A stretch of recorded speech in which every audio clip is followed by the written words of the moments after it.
बिस्मिल्लाहिर्रहमानिर्रहीम, अस्सलाम वालेकुम नाज़रीन, आप देख रहे हैं प्रोग्राम द लास्ट आवर। मैं हूं यासिर रशीद और स्टूडियो मेरे साथ बराजमान है सीनियर तजज़ियाकार राना मोहम्मद अजीम साहब। नाज़रीन, साल 2024 का आज सेकंड लास्ट डे जो ख़त्म हो चुका है और कल आखिरी दिन है। इस पूरे साल के अंदर अगर हम जनवरी से लेके अब तक का देखें तो वो सियासी तौर पे जो उतार चढ़ाव रहा, किसी ने जो बातें की कि हमारा मुस्तकबिल जो है वो मखदूश करने की कोशिश की गई, किसी ने बातें की हमारा मुस्तकबिल रोशन है और पहले से बहुत ज़्यादा रोशन है। इस उतार चढ़ाव में हमने ज़दकोब करते हुए भी देखा अपोजिशन को, हमने अपोजिशन की तरफ से बम्बारमेंट भी देखी हुकूमती हलकों के ऊपर। हमने ये भी देखा कि जहाँ पे मुज़ाकरात की बातें चल रही थीं वहाँ पे मुज़ाकरात हुए, बहुत सारे लोग एक दूसरे के साथ हुए। कुछ लोगों ने जो माजी के इत्तेहादी थे वो फिर से आके मुखालिफ सफ़ों के अंदर खड़े हो गए, उन्होंने अपनी जिद्दोजहद की और फिर जाके वो हुकूमती हलकों के साथ ही बैठ गए। इस पूरे साल के अंदर जो पॉलिटिकल अनरेस्ट हमने देखी है, ये जो केओस देखा है, ये जो टर्मोइल देखा है, उसकी बुनियादी वजूहात क्या है? और इस साल के इख्तिताम के मौके के ऊपर अभी की जो हैपनिंग दिखाई दे रही है कि जिससे नए साल का हम मंजरनामा जो है वो अपने जहनों के अंदर सोच सकते हैं कि क्या होगा, मुज़ाकरात होंगे, क्या होगा, मुज़ाकरात के नतीजे में रिहाई मुमकिन हो पाएगी, क्या होगा, मुज़ाकरात के नतीजे में पॉलिटिकल केओस खत्म हो जाएगा, क्या होगा, मुआशी मंजरनामा बेहतर हो जाएगा, क्या होगा, सरमायाकारी बेहतर हो जाएगी, क्या होगा। अगर ये सब नहीं होता तो फिर इससे मजीद तबाही हमें देखने को मिलेगी। क्या हो सकता है, हमें मुआशी तौर पे मजीद बदहाली देखने को मिल सकती है। तो ये मुज़ाकरात तक अब तक जो बात पहुंची है और उसमें भी जो दीगर हल्के बातों को सबूताज करने की कोशिश कर रहे हैं, ये मंजरनामे में क्या चीज़ें हो सकती हैं। चेयरमैन पाकिस्तान पीपल्स पार्टी बिलावल भुट्टो जरदारी की गुफ्तगू सुनते हैं कि बिलावल भुट्टो जरदारी इस अमल में कि जब मुज़ाकरात का अमल पूरा चल रहा है तो बिलावल भुट्टो जरदारी ने क्या बातें कही हैं पाकिस्तान तहरीक इंसाफ को लेके और उससे मुस्तकबिल के इशारे क्या मिलते हैं बतौर बड़ी इत्तेहादी जमात बिलावल भुट्टो के। मुलाहिजा कर हुकूमत की जो तरीक़ाकार है उनको बाकी सियासी स्टेक होल्डर्स के साथ मिल के इज्तिमाई फैसले लेने के तो मैंडेट हैं। यकतरफा फैसला करना, वो भी ऐसे यकतरफा फैसला जो कि मुतनाज़ा हो, जो कि वोटर के जो एक बुनियादी हक है उसके ऊपर हो, 1991 की वोटर रिकॉर्ड की खिलाफ वर्जी हो। एक ज़माने में किसी ने सोचा था कि वो कालाबाग डैम बनाएगा, आप मुझे बताएं वो डैम कहाँ है? वो भी एक यकतरफा फैसला था। इनको ये समझ नहीं आता, इसलिए इनकी सियासत तो ये मोटरवे से शुरू होता है और मेट्रो पे ख़त्म होता है। हमारी नस्ल के लिए जो इंफ्रास्ट्रक्चर है ये डिजिटल बैंडविड्थ इंटरनेट की इंफ्रास्ट्रक्चर है। कभी वो कहते हैं कि हमारा तार कट जाता है, कभी वो कहते हैं कि कोई टेस्टिंग हो रहा है। अब आप मुझे बताएं कि पाकिस्तान के इंटरनेट केबल्स में ऐसे क्या है कि जो हमारे समंदर के मछलियां हैं वो सिर्फ पाकिस्तान के इंटरनेट केबल्स खाते रहते हैं, वो भी जब भी इस्लामाबाद में कोई धरना हो। बिलावल भुट्टो जरदारी की गुफ्तगू आपने सुनी और उसमें जो नश्तर थे उनका रुख भी आपने देखा कि किस तरफ है। ख्वाजा आसिफ साहब इस मुज़ाकराती अमल के दिनों के अंदर क्या राय रखते हैं वो भी मुलाहिजा करें। मैं सबसे बड़ा दाई मुज़ाकरात का बन जाऊंगा अगर मुझे ये बताए कि 15 दिन जो है कि मुज़ाकरात करें, जरूर करें, अल्लाह ताला कामयाब करे, लेकिन ख्याल रखियो रोले ना जाइयो किधरे, इस्तेमाल ना होइयो। मैं तुहानू वार्निंग दे रहा हूं। 15-20 दिनों में क्या चीज हुई है कि एकदम मुज़ाकरात पे आमादा हो गए? ये कोई मुझे भी राज तो बताए, स्पीकर साहब बता दें, साद रफीक साहब बता दें कि इसके पीछे राज क्या है। हम उन्होंने नेड़े भी नहीं लगन देता मुज़ाकरात तो आज किसमें मेरे को पूछा भी नहीं है। अब वो इसमें वो कहते हैं कि 15 दिन में ऐसा क्या हुआ, बाद में वो कहते हैं कि मामला यहाँ तक ना पहुँच जाए कि मुझसे तो पूछा तक नहीं गया। राना सनाउल्लाह साहब की भी गुफ्तगू सुन लें तो फिर आगे बढ़ते हैं। जो बहरान 70 सालों से इस मुल्क को घेरे हुए हैं, ये 70 दिनों में खत्म हो सकते। इन नामों में मियां नवाज शरीफ का नाम होना चाहिए, इमरान खान साहब का नाम भी होना चाहिए और इन नामों में आसिफ अली जरदारी साहब का भी नाम होना चाहिए। इन नामों में नवाज शरीफ का नाम भी होना चाहिए, आसिफ अली जरदारी का नाम भी होना चाहिए। राना साहब, सबसे पहले तो बात का अगर आगाज़ करें, बिलावल साहब की गुफ्तगू से आप क्या नतीजा अखज़ करते हैं? पाकिस्तान पीपल्स पार्टी खफा है? बिस्मिल्लाहिर्रहमानिर्रहीम, अस्सलातु वस्सलामु अलैका या सय्यदी या रसूलल्लाह, अस्सलातु वस्सलामु अलैका या सय्यदी या हबीबल्लाह, ताजदार ख़त्म नबूवत जिंदाबाद जिंदाबाद। यासर, जब परसों ये गुफ्तगू चल रही थी ना जी, तो खुद मैं उस वक्त एक पीपल्स पार्टी के बड़े सीनियर रहनुमा की एक दावत थी छोटी सी, मैं और चंद एक सीनियर सहाफ़ी हम वहीं पे बैठे थे। सही। तो आपको पता है इस गुफ्तगू से पहले आसिफ अली जरदारी साहब की गुफ्तगू चल रही थी और इसी गुफ्तगू के साथ एक प्रेस कॉन्फ्रेंस तहरीक इंसाफ की चल रही थी। ये तीनों चीज़ें इकट्ठी थी, तो वहाँ पे बड़ी स्क्रीन लगी हुई थी, तो कह रहे थे, मैं भी बड़ा इंटरेस्ट लेके सुन रहा था। तो मैंने उस बड़े रहनुमा से कहा, मैंने कहा जी बड़ी अहम पोस्ट पे है। अच्छा। मैंने उनसे कहा कि क्या नज़र आ रहा है, आप लोग छोड़ रहे हैं हुकूमत को, कोई नाराज़गी हो गई है? तो उन्होंने मुझे हंसते हुए कहा कि कुछ चीज़ें मनवानी हैं। अच्छा। कुछ बातें मनवानी हैं, तो जिन बातों को मनवाना है उसके लिए थोड़ा सा टार्चर करना, थोड़ा सा ज़हनी अजियत देना और थोड़ा सा उन्हें याद कराना कि ये कर दें, नहीं तो फिर। उसने कहा ना हम छोड़ सकते हैं, ना वो हमें छोड़ के हुकूमत कर सकते हैं, तो लिहाजा थोड़ा थोड़ा हमें ये करने दें, क्योंकि अवाम के अंदर भी हमें बड़ी जिल्लत। पंजाबी में सर कहते हैं ना मैं छड़ सकती या ना वो छड़ के वास सकता। उसने कहा कि ये सारा एक ड्रामा है और इस ड्रामे को प्री प्लान किया जा रहा है। अच्छा। और उस प्री प्लान के तहत ही हम कर रहे हैं, कुछ हमारे मुतालबात हैं वो इन्हें मानने पड़ेंगे, तो उसके लिए थोड़ा सा तर्का जो है वो लगा, उसने कि वो तर्का लगाया है। तो सर वो मुतालबात को कोई इशारा नहीं दिया कि किस लेवल के? आपको पता है, मुझे भी पता है। ये बड़े सिंपल से इन्होंने कुछ मुतालबात रखे हुए हैं। अब वो पानी वाला जो मसला है जिस पे इन्होंने आज बात की, कालाबाग डैम वालों पे आज के मतलब उस दिन बात की, कालाबाग डैम पे भी बात की, मोहतरमा की बरसी पे इन्होंने गैस पे भी बात की। क्या ऐसा हो सकता है कि सिंध के अंदर इनकी मर्जी के बगैर को काम शुरू हो? मुमकिनात में से ही नहीं, मुमकिन नहीं है ना। ये बाकायदा हर चीज़ मैंने महकमे आबाशी के एक बड़े सीनियर अफसर से मैंने पूछा ये किस तरह हो सकता है? उसने तो मुझे सारा कुछ निकाल के दे दिया कि ये पानी तो इनका है ही नहीं, ये नहरें किसकी निकलनी होती हैं वो सारा उसने कहा इनकी मर्जी से हो रहा है। क्या इनकी राय शामिल नहीं है? अगर राय शामिल नहीं है तो ये इनके वज़ीर आला लिख के दे देते, तो ये हो ही नहीं सकता था। वो सारी चीज़ें उन्होंने की। अब ये बात करते हैं क्या कालाबाग डैम गलत है? अगर आप दलाइल से बात करें तो कालाबाग डैम इस मुल्क की जरूरत है, क्यों नहीं बनाते? कालाबाग डैम इस पाकिस्तान के लिए है ना, किसी एक सूबे के लिए नहीं, इस पाकिस्तान के लिए है, तो क्यों नहीं बनाते? जगह का तनाज़ा जगह तब्दील कर लें। ये सारा कुछ एक सियासी स्टंट है, लोगों को पागल बनाने के लिए। जिस तरह एक वो आपने पिछले दिनों बड़ा शोर सुना ना, हाउसिंग घर के लिए 14 लाख रुपया। अब आपको नज़र आते हैं चीज़ें। फिर आपने कहा साफ़ सुथरा पंजाब, कितने दिन कैंपेन चली। फिर आपने कहा सिंध में, वो ये खुद कहते हैं कि सबसे अच्छे अस्पताल सिंध में है, ये कहते हैं ना, तो सिंध का आपने हाल देख लिया। आप सिंध के अंदर उन इलाकों में चले जाएं, देही इलाकों में, तो आपकी वापसी मुमकिन नहीं होती। आप पंजाब के अंदर अगर इतने अच्छे अस्पताल हैं तो नदीम अफजल चंद साहब ने जो बात की थी वो क्या थी? बल्कि उनकी बात को भी छोड़ें, आप और मैं देख के नहीं आते। ये सारी चीज़ें हैं, ये सब एक नूरा कुश्ती है, और इस नूरा कुश्ती में हारना या जीतने की कीमत है, बोलने की कीमत है। उसकी कीमत क्या वसूल करते हैं वो तो सर साहब जाहिर सी बात, जैसे आपने कहा कि उनकी मर्ज़ी के बगैर तो हो नहीं सकता। और जब PTI की हुकूमत थी वो सर वो जो जज़ायर थे वहाँ पे आइलैंड्स थे, तो उसके ऊपर इन्होंने कहा था कि नहीं जी वो हमारी मिल्कियत में है, वो वफाक की मिल्कियत में है ही नहीं। उस पर कितना फटा पड़ा था, पूरा मेन स्ट्रीम उसी के ऊपर ही उसी पे आ गया था, हड़ताल की ऐलान कर दिया गया था। और फिर बड़ा उससे क्या अर्निंग ही होनी थी ना, उससे क्या मामला, वो पानी शानी वाला तो मामला, बेसिक वाला मामला ही नहीं था ना, बुनियादी हुकूक वाला तो था ही नहीं। वो कहते हैं ना आटा गुंदी हिल नहीं क्यों है। और दूसरी बात बड़ी क्लियर और साफ है कि पीपल्स पार्टी ना नून लीग को छोड़ सकती है, नून लीग ना पीपल्स पार्टी को छोड़ सकती है। ये उसी वक्त अलहदा होंगे जब दोनों इक़्तिदार से बाहर चल जाएंगे। शायद उसके लिए 2024 पर ख़त्म हो गया तो अब 2025 हो सकता है। मतलब जिस तरह बकौल मियाँ जवेल लतीफ़ के कि इतने पैसे दे के हमने हुकूमत ली है और 2.5 साल हमारे पास हैं, 2.5 साल किसी और के पास है। बकौल ख्वाजा साद रफ़ीक के कि ये रिमोट कंट्रोल से चलती है, जो हमने दिखाए हैं। बकौल ख्वाजा आसिफ के बाद में ना कहिएगा हमें पता नहीं चला।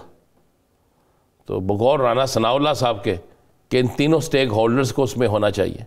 अगर आप इन तमाम चीज़ों का मुआवजा करें तो आपको क्लियर हो जाएगा कि ऊपर लड़ाई। देखें, याद करें, मैंने आपसे यहीं पे बैठ के कहा था कि हम जब दोबारा प्रोग्राम करने आएंगे तो मौलाना साहब के मामले हल हो चुके होंगे। ये सब एक नूरा कुश्ती थी, सब एक ड्रामेबाजी थी। आ गया लेटर, सब कुछ हो गया ना जी। मैं चैलेंज से इस प्रोग्राम में कह रहा हूं, बहुत बहुत मोअज़्ज़िज़ जमातें, बहुत बहुत अच्छी हमारी सियासी जमातें मुकमका करके एहतजाज करती हैं, एहतजाज की तकारीर लिखी हुई आती हैं।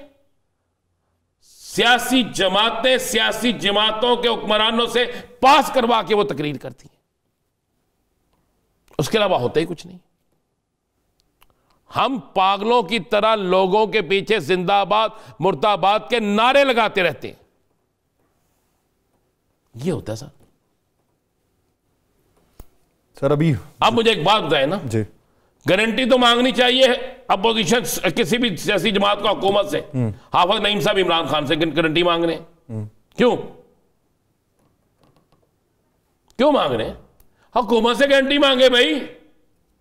वो तो 50 दफा कह इसराइल के खिलाफ बात कर चुका है। क्या आज उसने नहीं कहा कि मैंने किसी सूरत में बैरूनी मदद से पाकिस्तान जेल से बाहर नहीं आना? वो तो आज भी, क्या आज नहीं कहा उन्होंने? क्या उन्होंने नहीं कहा कि मुझे कोई डील नहीं चाहिए, मैं अपनी अदालतों के जरिए इंसाफ लेके आऊंगा? चले, वो उन्होंने जो गुफ्तगू की है उसका हवाला क्या मंजर आम पे आया है? शिबली फराज साहब और अलीमा खानम साहिबा की गुफ्तगू का कुछ हिस्सा मुलाहिजा करें जो उन्होंने मुलाकात की।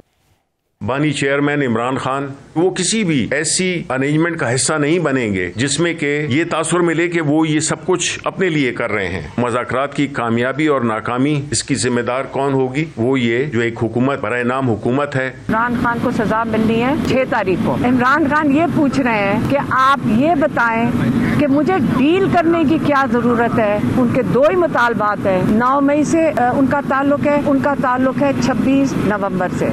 अब वो ये कह रहे हैं कि आप एक जुडिशल कमीशन बनाएं और ये बेगुनाह लोग जो आपने जेलों में भरे हुए इनको रिहा करें। अच्छा राना साहब, ये जो मुतालबात की बात की जो उस दिन शेख वकास अकरम साहब ने भी कहा, ये 2 ही होंगे? नहीं, मुतालबात की एक लंबी चौड़ी लिस्ट है, लेकिन किसी मुतालबे में इमरान खान की रिहाई का जिक्र नहीं है। कारकुनान की होगा? कारकुनान। अच्छा, इलेक्शन के हवाले से होगा। उसके बाद आप सूबों को जो वसाइल है, नए इलेक्शन का भी मुतालिबात के अंदर होगा? बिल्कुल सब कुछ होगा। अच्छा, ये रोड टू रोड चलेगा। अच्छा, 2, 4, 6, 8, 10, 12 इस तरह चलेगा। तो आपको हुकूमत की तरफ से देखिए आज हुकूमत ने काम किया कि आज उन्होंने 2 तारीख के मुज़ाकरात के हवाले से कह दिया कि जनाब अपने TOR अपने सारे मुतालबात लेकर आए, दावतनामा दोबारा भेज दिया गया, नोटिस भेज दिया गया है। 11 बजे 2 तारीख को चैम्बर में स्पीकर चैम्बर में जो है वो मुज़ाकरात का अमल शुरू हो जाएगा जी। अब हुकूमत को ये श्योर करना होगा कि कहीं 2 तारीख को फिर मुज़ाकराती टीम के कहीं फ्रंट गिरफ्तारी तो नहीं निकले हुए, किसी अदालत में समाअत तो नहीं है। ये भी इनको चाहिए कि अगर मुज़ाकरात को कामयाब करना तो इस मामलों को भी देखना चाहिए। दूसरी मेरे पास जो इतला है कि इमरान खान ने वो तमाम मुतालबात जो पेश करने हैं उनकी मंजूरी दे दी। मैं आपको ये बिल्कुल आपको ख़बर दे रहा हूँ, वो आज ही हुआ। आज के दिन में उनकी मंजूरी दे दी गई है और पैगाम, चूँकि सलमान अकरम राजा साहब भी आज गए थे तो उनके ज़रिए ये पैगाम पहुँच गया कि बिल्कुल आप करें। और उन्हें ये भी बताया कि 6 तारीख को मुझे इन्होंने सज़ा देनी है और उन्होंने कहा मैंने 1.5 साल से ज़्यादा अरसा निकाल लिया है, मुझे और जितना दिन रखना चाहेंगे ये रख लें, लेकिन 2025 का सूरज जो है वो आज़ादी का सूरज है, जो उन्होंने कहा, जो आज बातें उन्होंने की और हम आज़ाद होंगे। तो बात यह है यासर साहब बड़ी क्लियर और साफ, वो जेल से डील करके नहीं आएंगे और मैं समझता हूँ डील करनी भी नहीं चाहिए, ना हुकूमत को ना उनको, ना डील करने वालों को ना करवाने वालों को। और यह भी बात बड़ी अच्छी है कि हम क्यों कि बैरूनी प्रेशर से बाहर आए। किसी मुल्क को भी मेरे मुल्क के अंदर मुदाखलत की इजाजत नहीं होनी चाहिए, चाहे वो कोई भी मुल्क हो, जाहिर बात, कोई भी मुल्क हो।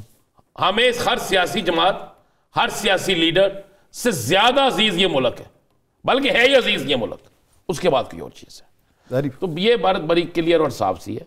और बाकी जो आप बात करते हैं ना, हम जो बात कर रहे हैं कि ऐसे नहीं ऐसे, मैंने आपको कहा मुतालबात की लिस्ट फाइनल हो चुकी है, 2-2, 4-4, 6-6 करके ये चीज़ें चलेंगी और अगर हुकूमत चाहेगी इसे कामयाब करने के लिए कामयाब होंगे। एक आखिर में आपको एक चीज़ बताता चलो, आपके हाथ का इशारा मैं समझ रहा हूँ क्योंकि आपके इशारों में तो हम सारी चीज़ें समझ जाते हैं, आपके इशारों से मैं वाकिफ़ काफ़ी हूँ। अच्छा, चाहे वो आप किसी जगह भी करें, किसी को भी करें, मुझे बहुत शिकायत आ जाती है अक्सर ना। तो आपको एक बात बता दूँ मैं कि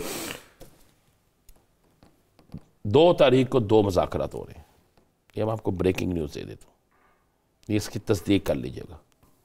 2 तारीख को 2 मुज़ाकरात हो रहे हैं। एक मुज़ाकरात पार्लिमानी निज़ाम के अंदर बैठे लोगों के, एक मुज़ाकरात बाहर, और इन दोनों मुज़ाकरात में बानी तहरीक इंसाफ इमरान खान का जिक्र है। ये दोनों मुज़ाकरात उसी हवाले से, दोनों मुज़ाकरात उसी हवाले से होंगे, उसके नताइज क्या निकलेंगे हुकूमत की, इनका एक ब्रेक लेते हैं। पाकिस्तान मुस्लिम लीग नून के रहनुमा खलील ताहिर सिंधु साहब हमें ज्वाइन करेंगे, कहीं नहीं जाएगा, स्टे विद अस।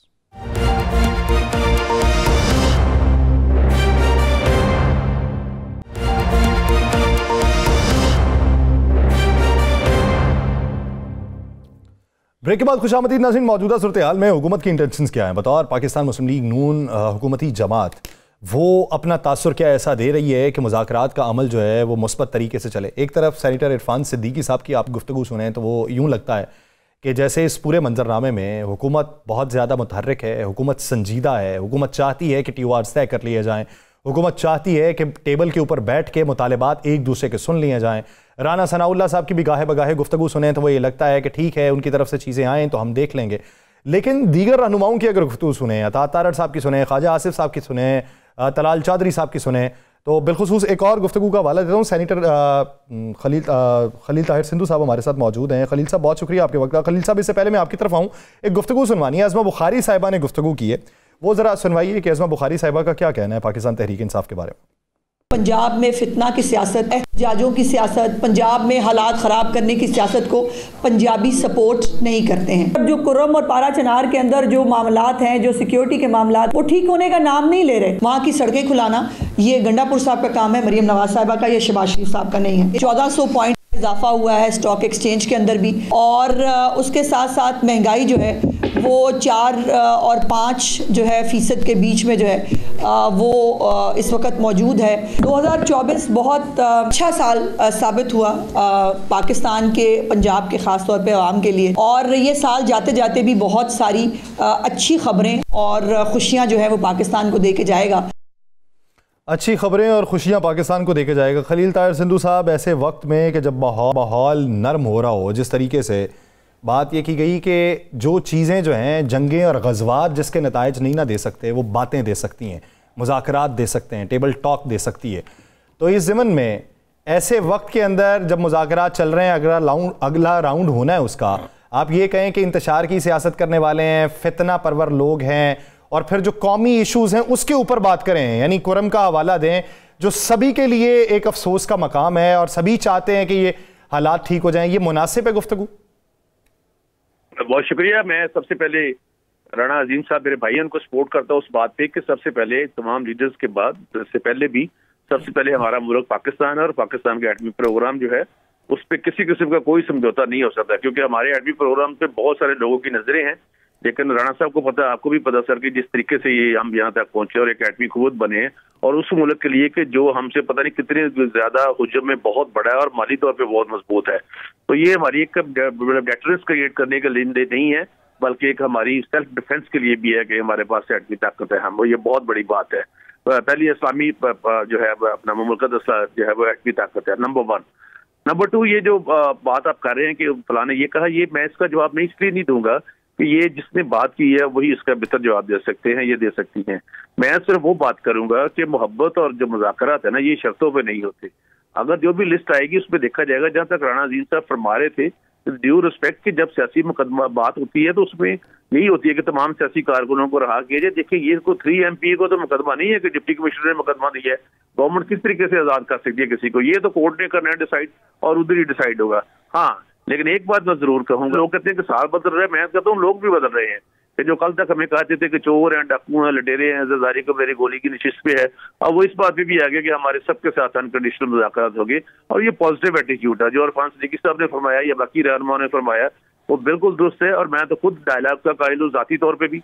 और लेकिन ये अगर कोई इख्तलाफी बयान दे भी रहे तो मैं समझ रहा हूँ कि ये उसकी अपनी एक जाती सोच हो सकती है। ये अगर कोई सर बतौर इंफॉर्मेशन मिनिस्टर तो जाती सोच नहीं ना हो सकती सर। आप अरे मैं देखिए तो उसका मैं तो भाई पर्पसली मैं तो उस बात का जिम्मेदार हूँ जो मैंने की है। मैं उस बात का जिम्मेदार तो नहीं हो सकता जो आपने समझी है, ये मैं नहीं। लेकिन ये कमेटी जो है, मैं जाती तौर पर दोबारा कह रहा हूँ, मियां नवाज शरीफ की आशीर्वाद इसको हासिल है। और ये मुज़ाकरात तभी होंगे जब मियां नवाज शरीफ की आशीर्वाद हासिल होगी और उधर से बानी पीटीआई की आशीर्वाद हासिल होगी। और क्या जरूरी है कि सारी ऊपर जंगे करते रहना, ये लड़ते रहना? क्या इससे मुल्क पीछे नहीं जाते? क्या इससे महंगाई नहीं बढ़ती? क्या इससे आम आदमी की जो जिंदगी है वो जीवन नहीं बनती? इसलिए बेहतर है कि कुछ कॉमनैलिटीज जो जिसमें कॉमन चीजें पाई जाती हैं उन पे इकट्ठे होकर इकट्ठे लाहे अमल बनाया जाए ताकि मुल्क पाकिस्तान तरक्की कर सके। आपने बड़ी अच्छी बात की ताहिर साहब, बिल्कुल इसी तरह है कि तमाम मुज़ाकरात का आखिरी हल, तमाम चीज़ लड़ाई का हल मुज़ाकरात है। पीपल्स पार्टी नून लीग की इतनी शदीद लड़ाई थी कि जिसकी इंतहा कोई नहीं थी। मुझे वो अच्छी तरह याद है कि शहबाज शरीफ साहब कहते थे गिरेबान से पकड़ के घसीटूंगा इसी चौक में। आखिरकार मुज़ाकरात से आप लोग इक़्तिदार की वानों में भी इकट्ठे काम कर रहे हैं, आखिरकार मुज़ाकरात से आप लोगों ने तहरीक अदम इत्मीनान भी लाई, सारा मामला इकट्ठे करते हैं। अब ये एक तरफ तो नवाज शहबाज से इमरान खान से मुज़ाकरात की बात चल रही है, दूसरा ये बिलावल भुट्टो जरदारी जो है ये कि नून लीग को कह रहे हैं कि आप मोटरवे से लेकर सिर्फ मेट्रो तक की एक जमात है, यहाँ तक ये आपका काम है, उसके बाद बाकी ये 2 दिन से आपके खिलाफ बड़े सख्त तरीन अल्फाज इस्तेमाल कर रहे हैं। कोई मुतालबा है उनका या कोई फड्डा चल गया? नहीं राणा साहब, मुतालबा भी होगा। आपको भी पता है मुझसे ज्यादा बाखबर है और कॉम्पिटेंट है, लेकिन इसके बावजूद भी बिलावल साहब हमारे साथ है। जब भी उनकी पॉजिटिव तनकीद होती है हम उसको खंदा पेशानी से बर्दाश्त भी करते हैं और उसके बारे में हल भी निकालते हैं। आप देखेंगे बहुत जल्द सारे मिलकर फिर दोबारा इकट्ठे बैठेंगे और वो हमारे इत्तेहादी हैं, कोई ऐसी बात नहीं है। अभी भी एक प्रोग्राम में मैं और हसन मुर्जा साहब इकट्ठे थे और साथ फैसल चौधरी एडवोकेट, तो उसमें भी यही बात हुई। तो उन्होंने भी कहा कि जी हसन मुर्जा साहब ने भी कि बिल्कुल हम इकट्ठे हैं, इत्तेहादी हैं, और अगर कोई तनकीद बराए मुस्बत तब्दीली के लिए आती है, मुस्बत बात के लिए आती है, तो उसको खंदा पेशानी से कबूल करना चाहिए और हमें मिलकर चलना है इस मुल्क की खातर, बल्कि सबको मिलकर चलना चाहिए। इवन मतलब मैं समझता हूँ कि जो बानी पीटीआई की जमात है व्हाट्सोएवर, उनको भी सबको मिलकर जो मुल्क में जो दोबारा लफ्ज यूज करता हूँ कॉमनैलिटीज हैं जो आम आदमी की जिस्म और रूह का रिश्ता जो है बरकरार रख सकती है, उन पर सबको इकट्ठे होना चाहिए। अच्छा खलील दाहिर साहब, ये बताइए कि सुनने में ये है कि काबीना की हैयत और हजम वो तब्दील होने जा रहा है। नाम तो आपका भी ज़ेरे गर्दिश है कि आप भी शायद उसका हिस्सा बन रहे हैं। इसकी ज़रूरत इन दिनों में क्यों पेश आ रही? मैंने भी सुना है जी, लेकिन अल्लाह ताला को मर्जी है जी, जो फैसले अल्लाह पाक की तरफ अल्लाह तबारक तआला की तरफ से होते हैं वही पाया तकमील तक पहुंचते हैं। अगर अल्लाह पाक को ऐसी जिम्मेदारी देता है, बाकी जो 15% है, जिस तरह पंजाब में 39 आप मिनिस्टर बना सकते हैं, इसी तरह जो औसतन है 18वीं तरमीम के बाद उसमें आप कैबिनेट जो है वो बढ़ा सकते हैं, क्योंकि कैबिनेट का मुकम्मल होना भी जरूरी है। कॉन्स्टिट्यूशनल एक ऑब्लिगेशन है कि आपकी कैबिनेट मुकम्मल होनी चाहिए। बहुत सारी वजारतें ऐसी हैं जो, लेकिन इसके बावजूद भी डिपेंड करता है जी प्राइम मिनिस्टर पर और जो भी है कि किसको वो समझते हैं कि कौन सा कलमदान देना है या नहीं देना व्हाट्सएवर। लेकिन मैंने भी पढ़ा है जी, सारा कुछ पढ़ा है, अल्लाह पाक की मर्जी है जिसको भी वो ये इज्जत देना चाहता है, क्योंकि ये कोई आम बात नहीं होती। वजारत अगर मिलती भी है तो ये कड़ी धूप का सफर होता है, इस पे एक साथ आपको जस्टिस करना पड़ता है, आपको बहुत अच्छे तरीके से चलना पड़ता है। मैं 4 दफा पंजाब में भी मिनिस्टर रह के आया हूँ, लेकिन शुक्र है कि मेरी शर्ट पे तो दाग हो सकता है, लेकिन ऐसा कोई दाग नहीं लेके आया कि जिसपे कल को कोई मुझे अदालत तलब करे या कोई ऐसी बात हो। ये मेरे भाई राणा अजीम साहब को भी इस बात का पता है। मैं इसलिए हम डर रहे हैं ना कि आपका जो माजी है वो बड़ा, आप बात मानने से इनकार कर देते हैं और आप मेरिट पे इससे हट के बात नहीं करते, तो आपको वजीर बनाना भी इनके लिए बड़ा मुश्किल होगा। अभी आपने कहा कि आईनी और कानूनी जो है पार्लियामेंट की का हुजम जो है, पार्लियामेंट की जो हैसियत उसे रखना चाहिए, तो आइन कहता है आइन के तहत तो आपकी पार्लियामेंट को भी मुकम्मल होना चाहिए, आइन के तहत तो चारों सूबों में सेनेट को भी मुकम्मल होना चाहिए, तो इस पर भी कोई तवज्जो दे रहे हैं या नहीं? नहीं, वो अपने जो असल में वो जो रिजर्व सीट्स है जी उसके बारे में जो फैसला हुआ तो वो फिर दोबारा सेटिसाइड हुआ, उसके बाद फिर इलेक्शन कमीशन ने फैसला किया, वो फिर सेटिसाइड हुआ, अभी फिर दोबारा इलेक्शन कमीशन के पास गया। तो जो आपकी बात बिल्कुल दुरुस्त है कि केपी से जो सेनेटर्स हैं 11 सेनेटर्स आने हैं उनको आना चाहिए, लेकिन डिपेंड करता है जब ये सीटें मिलेंगी या जिसकी भी बनती हैं क्योंकि एक मेरे पास जजमेंट है, मैं अभी आपको डेफिनेट भेजूंगा, जिसमें सलमान राजा साहब को बेशक कभी आप लाइन पे ले लें, उन्होंने जजमेंट में ये कहा है, जो रिजर्व सीटों की जजमेंट थी उसमें वो वकील थे पार्टी के, उन्होंने कहा जी ये सीटें हमारी नहीं बनती पीटीआई की। ये मैं आपको अभी 2 मिनट में आपको भेज देता हूँ, आप पढ़ लीजिएगा। लेकिन इसके बावजूद हम चाहते हैं जी कि डेफिनेट कैबिनेट मुकम्मल होनी चाहिए, चाहे कोई एक फर्द भी ना हो, मौजूद ना हो, लेकिन इसका जो बिल्कुल दुरुस्त फरमाया है कि कॉन्स्टिट्यूशनली आईनी तौर पर और कानूनी तौर पर हर चीज को जो मुकम्मल जो होना है ये बहुत ही ज्यादा जरूरी है। अच्छा, एक सलमान अकरम राजा की आपने एक जजमेंट मुझे भेजनी है, तो जो 8 जजेस ने फैसला दिया वो भी आपके पास होगा लाजमी जी? वो भी है, उसी में तो कह रहा हूँ ना, देखिए एक मतलब घर वाला जो बताइए वो कहता हमारी सीटें नहीं बनती, जज साहब कह रहे नहीं आपकी बनती आप ले, तो इसमें थोड़ा सी आप तरजीह किसको देते हैं? सॉरी मैं यासर का वक्त लेता जा रहा हूँ, आप तरजीह किसको देते हैं? जजेस साहब को देते हैं, सलमान अकरम राजा को? जी ना, मैं सलमान अकरम साहब राजा को तरजीह देता हूँ, ना उस फैसले को तरजीह देता हूँ। मैं जो आइन कहता है जी आर्टिकल 22-24 उसके मुताबिक है जी, और जो पहले होता था रूपा एक्ट 47 से उसका होता था, अभी आर्टिकल 50 अपना 1 है और आर्टिकल 106 है कॉन्स्टिट्यूशन ऑफ पाकिस्तान, उसके मुताबिक जो आइन कहता है आइन मुकद्दम है जी, आइन ही की पैदावार। बसद एहतराम खलील साहब, आइन मुकद्दम है, आइन के मुताबिक तो 90 दिनों में इलेक्शन था, जजेस साहब ने तारीख आगे कर दी, आपने उस वक्त जजेस साहब को मान लिया, आइन को छोड़ दिया। सर नहीं, उसमें आप देखिए 224 का देखिए ना, तो एक पूरा स्कीम ऑफ लॉ है। अगर किस तरह से हो सकता था कि आप 2 सूबों में इलेक्शन करवा दिए और बाद में वो 2 सूबों में आप सीधे लेके बाद में कहीं हम कॉपी असेंबली की इलेक्शन कराएंगे, देखना पड़ता है कि पीछे इंटेंशन क्या है, मोटिव्स क्या है, तो उसके हवाले से चलना पड़ता नहीं। आइन जो आइन मेकर्स हैं उन्होंने नहीं 8 फरवरी वाला तो सर वो 8 फरवरी से पहले वाली जो तारीख थी वो तो 2 सूबों की थी ही नहीं सर। नहीं, 8 फरवरी को तो वो तो उन्होंने खुद किया था ना, सदर अलवी साहब ने किया था, आपको शायद याद हो, वो तो अलवी साहब ने 10 दिन आगे किए थे जो, और दोनों की बातमी रजामंदी से हुआ था 8 फरवरी, वरना 15 फरवरी की डेट रखी जा रही थी। तो इसलिए ये छोटी मोटी बातें हो जाती हैं, लेकिन अब भी मैं समझता हूँ कि जो भी हो मैं दोबारा उसी तरफ आऊंगा। एक तो फर्स्ट प्रायोरिटी सबसे पहले वजह that is the Pakistan and एडमी प्रोग्राम, और दूसरे नंबर पे डायलॉग होना चाहिए, डेफिनेट होना चाहिए।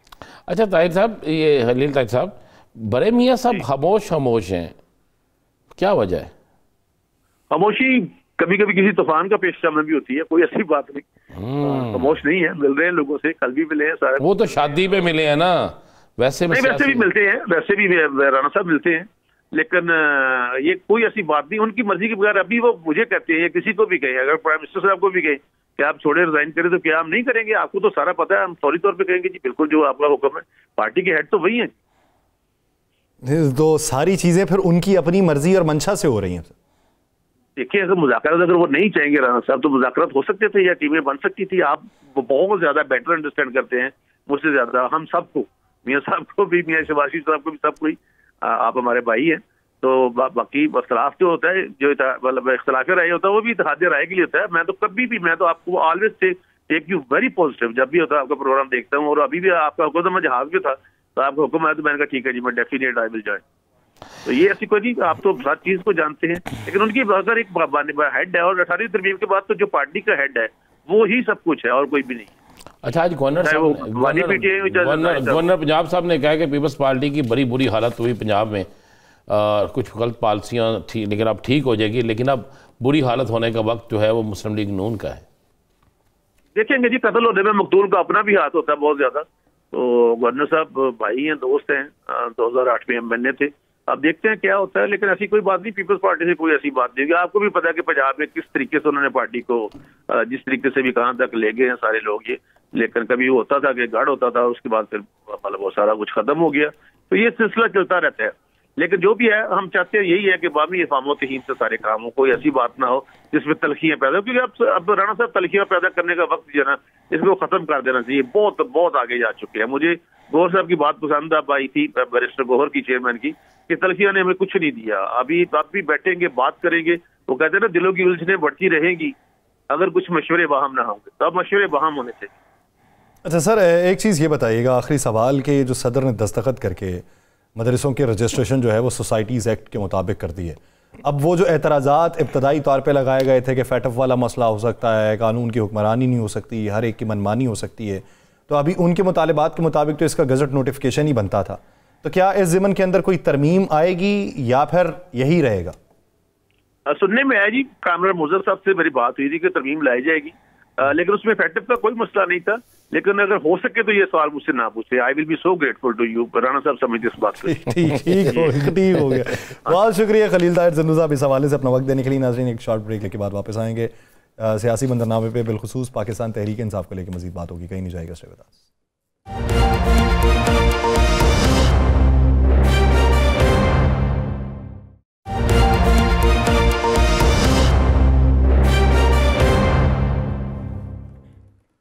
ब्रेक के बाद खुशामदीद नाज़रीन, मौजूदा पाकिस्तान तहरीक इंसाफ के मुतालबात, उन मुतालबात में किस हद तक तब्दीली होगी, उन मुतालबात में कितने माने जाने के इम्कानात हैं, उन मुतालबात में पाकिस्तान तहरीक इंसाफ किस हद तक माने जाने पे माइल हो जाएगी या कुली तौर पे ही मनवाने।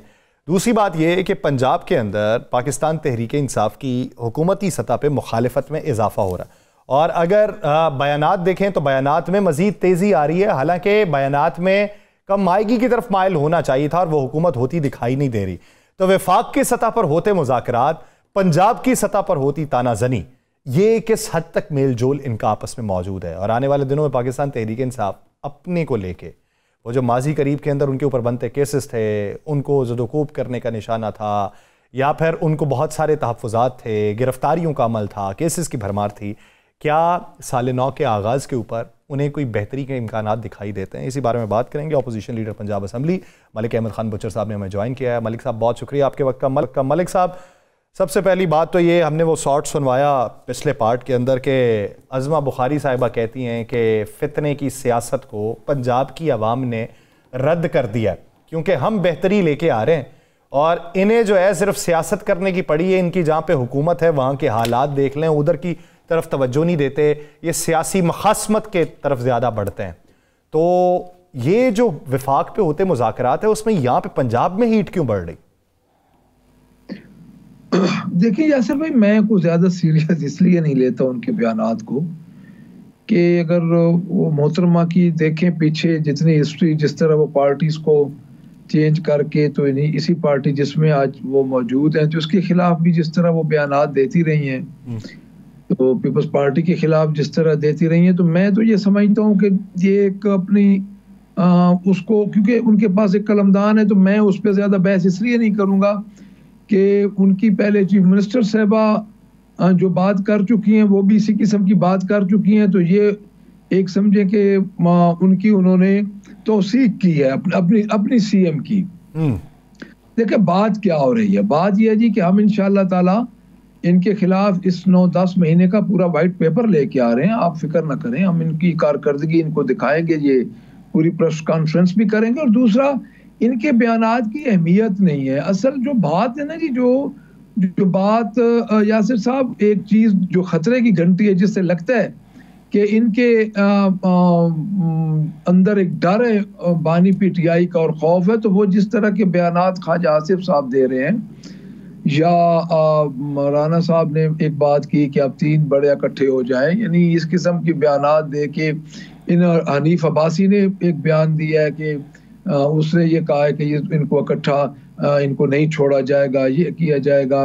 यानी ये जो वफाकी सतह पे जिस तरह 26 नवंबर से पहले उनके एक मिनिस्टर ने कहा कि एक छांटा लगेगा और सारे भाग जाएंगे, 5 मिनट की बात है, तो ये चीजें जो है ना जी, ये चीजें अलार्मिंग है इनकी। तो क्या ये इधर जो बातें कर रही हैं बस अपनी 4-5 दिन की फिर वो दुकानदारी होती है चमका के। तो मैं ये समझता हूँ कि जब मुज़ाकराती कमेटीज बन चुकी हैं, यकम 2 तारीख को उन्होंने चार्टर ऑफ डिमांड देना है, आपने पूरा जोर लगा लिया है, आपकी हुकूमत ने जोर लगा के 8 फरवरी से लेके आज दिन तक आपने कोई दुनिया का कोई जुल्म नहीं है जो पाकिस्तान तहरीक इंसाफ पे ना आजमाया हो। आखिर में आपने ये किया कि आपके इलेक्टेड वजीर आजम जिसने हुक्म दिया गोली देखें, गोली चलाने का हुक्म हम क्यों बार बार कह रहे हैं कि शहबाज शरीफ ने दिया है, उसकी वजह यह है कि इस वक्त प्राइम मिनिस्टर कौन है? प्राइम मिनिस्टर शहबाज शरीफ है। और उसके बगैर आप समझ सकते हैं कि जब वो खुद कहते हैं कि बाख्तियार हैं 245 के तहत, ये बात तो वो है जो आप काफ़ी अरसे से कह रहे हैं। और समझे, मुझे ये बताइए, मुज़ाकरात, आपने कहा मुज़ाकरात, क्या मुज़ाकरात में पंजाब की क़यादत से आप लोगों से कोई मुशावरत की गई है? कोई आपके मुतालबात भी जो है उसमें शामिल किए गए हैं? जी राना साहब, बहुत अच्छा क्वेश्चन है। बिल्कुल हमारे साथ मुशावरत हुई है जी, हमारे साथ बातचीत हुई है। हमारे मुतालबात यही मुतालबात हैं जो हमारे बोगस FIRs और जो वर्कर्स की, देखिए पंजाब में ही ज्यादा वर्कर्स हैं ना जी जो गिरफ्तार हैं। मेन तो इस वक्त टारगेट पंजाब ही है, तो KPK हो गया या सिंध हो गया या उधर हैं, लेकिन उधर तादाद थोड़ी है। तो पंजाब के हमने तो यही उनको, और उस दिन प्रेस कॉन्फ्रेंस भी करके यही उनसे कहा कि ये नहीं हो सकता कि उधर से आप मुज़ाकरात करें और उधर से हमारे ऊपर आप दबाव डालें, हमारे घरों में घुसें। हमने अपने पूरे मुज़ाकरात पेश किए हैं। हमारी जो FIRs हैं, जो लेटेस्ट FIRs हुई हैं, एक एक बंदे पे 10-10 FIRs हैं। तो मैं ये समझता हूँ कि उन FIRs के वो हमारा मुतालबा है। दूसरे जो हमारे लीडर्स अंदर हैं, जो जिनमें मियां महमूद रशीद साहब हैं, शाह महमूद कुरैशी साहब हैं, डॉक्टर यास्मीन राशिद हैं, और इजाज चौधरी साहब, उमर सरफराज चीमा साहब, ये सब जो मौजूद हैं, तो मैं समझता हूँ कि उनकी रिहाई के लिए भी अब साल हो गया, कम से कम उनकी जमानतें तो हो जाएं। तो मेरा जो अपना ख्याल है, मुझे यही लगता है कि ये मुज़ाकरात जिनके इशारे पे हो रहे हैं, इनकी मर्जी से नहीं हो रहे, जिनके इशारे पे हो रहे हैं इनको अब तकलीफ हो रही है कि कामयाब ना हो जाएं। देखिए राना साहब, आप पुराने मलिक साहब आपने इंकशाफ किया है कि ये मुज़ाकरात भी किसी इशारे पर हैं। जी, मैं इंकशाफ नहीं, मैं तो आपको कैटेगोरिकली ये कह रहा हूँ। इसमें इंकशाफ वाली यासिर भाई कौन सी बात कि ये यानी हुकूमत की मर्जी नहीं थी आपके साथ बैठना, आपकी भी मर्जी नहीं होगी फिर हुकूमत के साथ बैठना। मैं बताता हूँ, हमारी देखिए हम तो पोजीशन में, हमारी तो अपनी मर्जी चल रही है। अच्छा, मुज़ाकरात की कामयाबी कितने % आप देख रहे हैं? हाँ जी, ये बड़ा अच्छा क्वेश्चन है। देखिए राना साहब, बात ये आखिरी मौका है इन जो सियासी जमातों से मुराद जो गवर्नमेंट साइड की सियासी जमातें, देखिए हम तो अपोजिशन में हैं, हमारे साथ तो जो कुछ हो रहा है आप सबके सामने है कि बाख्तियार मुज़ाकरात करें। सर अगर ये इसमें लगे रहे ना कि इमरान खान बाहर आके हमें खा जाएगा, बानी PTI बाहर आएगा तो हमारी हुकूमत चली जाएगी, या 2 साल बाद इलेक्शन हो जाएगा, सर बात ये है कि इनको इस दफा एक एजेंडे पे काम करना चाहिए, दोनों जो रूलिंग पार्टीज हैं, कि जो दस्तूर के अंदर जिसका जितना किरदार है उसको वहां तक महदूद करें। ये बाख्तियार मुज़ाकरात करें और मेरिट पे। देखिए हम मांग क्या रहे हैं, हम इनसे ये मांग रहे हैं कि कोई इनका इन्फ्लुएंस ना हो अदालतों पे। देखिए अभी तक फर्द जुर्म नहीं लगे, 1.5 साल हमारे वर्कर्स, हमारे लीडर्स अंदर हैं, उनकी जमानतें नहीं हुई, यानी वो अभी डिटरमाइन ही नहीं हुए कि मुजरिम है या मुलजिम है, तो जमानतें भी अभी नहीं हुई जो उनका फंडामेंटल राइट है। तो मैं ये समझता हूँ कि इनको देखना ये चाहिए कि इस वक्त आखिरी टाइम है, नहीं तो सर मुझे नहीं लगता कि फिर कोई चीज बचेगी, फिर वही एक लंबे अरसे के लिए तारीख राहत आ जाएगी और उसका लूजर पाकिस्तान तहरीक इंसाफ नहीं होगा, उनके लूजर ये होंगे जो हर दफा इस किस्म के हथकंडे करके तो हुकूमत में आ जाते हैं। तो मेरा ये ख्याल है कि इन मुज़ाकरात को कामयाब होना चाहिए, लेकिन इसका डिपेंड करता है, इसका जो मेजर पार्ट है वो डिपेंड्स ऑन आपकी जो पॉलिटिकल पार्टीज, जो रूलिंग पार्टीज हैं। अपोजिशन के पास तो राना साहब देने को होते ही कुछ नहीं, हमारे ऊपर तो पर्चे हैं तमाम पर, खान साहब के खानदान पे पर्चे हैं, सब पे पर्चे हैं, पर्चे ही पर्चे हैं। आपके पास देने को है ना सर, जमानती मचल के देने को है, वो देते रहे। हाँ, जमानती मचल के भी आप अब देखें सर, 10,000 बंदा जिनका जेल में हो यासिर साहब, इस वक्त ऑलमोस्ट 10,000 बंदा जेल में है, जो कि छोटे मोटे मुकदमा से लेके जो कोई इस तरह 16 MPO, 3 MPO, ATC, दूसरे मुकदमा, पूरा अब क्या बताओ, और पंजाब से ज्यादातर हैं। तो मेरा ख्याल है इनके पास ये चांस है और इनको चांस अवेल करना चाहिए, और मुझे उम्मीद है राना साहब के ये मुज़ाकरात कामयाब होंगे इंशाल्लाह। अच्छा मलिक अहमद खान साहब, ये बताइए कि आप सुनने में जिस तरह से सलमान अकरम राजा साहब या वकास अकरम साहब वो कहते हैं जी 2 मुतालिबात ही होंगे, 26 और 9 मई के जुडिशल इंक्वायरी और दूसरा हमारे सियासी कैदियों की रिहाई। तो क्या इसकी तवील फहरिस्त कोई होगी या सिर्फ ये 2 ही होंगे? फिर वो मुतालिबात किधर जाएंगे? ट्रिब्यूनल्स के केसेस वाले, हल्के खुलवाने वाले, इंतखाबात दोबारा करवाने वाले? सर इसका मैं आपको बताता हूँ असल इसका मकसद क्या है। सर इसका बुनियादी मकसद को सुबह जेल से कैदे निकल तो नहीं आने ना भाई जी, एक प्रोसेस होना है। हम ये चाह रहे हैं कि वो प्रोसेस ट्रांसपेरेंट हो। जब एक इस चीज पे बात हो जाएगी कि अदलिया का जितना, देखें जो एटीसी कोर्ट्स में प्रोसिक्यूशंस कर रहे हैं हमारे साथ, अब वकील का मुकाबला वकील के साथ नहीं है, आपको भी पता है। वकील का मुकाबला तो पता नहीं किसके साथ है, उधर कौन खड़े होते हैं, दफ्तरों में कौन बैठे होते हैं। तो सर हमारा ये मुतालबा है कि जो अदलिया का निज़ाम है, जो हमारे केसेस हैं इंक्लूडेड ट्रिब्यूनल्स, तो वो ट्रांसपेरेंट हो, कम से कम फैसले आज़ादी से हो। अगर फैसले आज़ादी से होंगे तो यासिर साहब इनमें से कोई केस नहीं है जिसमें इक्विटल ना हो, आप खुद देख लें। अच्छा मलिक साहब क्या मुज़ाकरात, चूँकि मुज़ाकरात का राउंड बिल्कुल करीब है और टेबल सजने वाली है, सारा कुछ है, आपने बताया कि आप लोगों से भी मुशावरत की गई, इन मुज़ाकरात में जो मुतालबात पेश किए जाएंगे उसमें पूरी डिटेल होगी, कितने लोग हैं, कितने मुकदमात हैं, कितने नाम हैं, या इब्तदाई तौर पर आप उस क़यादत की बात करेंगे जिनके आपने नाम लिए हैं, या ओवरऑल तमाम कारकुनों का उस पर जिक्र होगा? सर इसमें मैं अर्ज करता हूँ, देखें क़यादत पे अलहदा कोई मुकदमा नहीं है। क़यादत पे जो ज़्यादातर मुकदमे हैं वो ये हैं कि इन्होंने लोगों को मोटिवेट किया है, यानी 109 के इस किस्म के मुकदमे हैं। जो फिजिकल अपीयरेंस वाले मुकदमे हैं वो तो ज़्यादा वर्कर्स पे हैं। अब बात यह है कि सबसे पहले हर FIR जो होगी, अगर हर FIR पे ये बात करें कि हर FIR वेरी करती है, उस पर आप इंडिविजुअली बात करें तो उसमें सारे ही आते हैं। जब एक मुकदमे में सर जमानत होती है ना, तो वो फिर पूरी प्रेसिडेंट बन जाती है, पूरे केस की जमानत हो जाती है। तो मेरा नहीं ख्याल कि इसमें कोई ये चीज ज्यादा कॉम्प्लिकेटेड है कि 2 बंदे उसमें से निकल आएंगे तो बाकी किधर जाएंगे, बाकी तो वैसे ही निकल आएंगे। सिर्फ ये एक करने दें कि वकील का मुकाबला वकील से करने दें, बस वकील का मुकाबला। जी सर, वकील का मुकाबला वकील से करने दें। तो सर फिर कितने आपको लगता है तमाम मसाइल आपके हल हैं? सर इस तरह हल है कि दो केसेस, मेन केसेस की इक्विटल हो चुकी है। तो जो 6 को है उसकी क्या उम्मीद है? सर देखें 6 को जो है वो उन्होंने हवा में फैसले देने हैं, उन फैसलों की हमारे ऊपर न कोई असर है, ना ही यासिर साहब इनसे कोई अच्छे की उम्मीद है।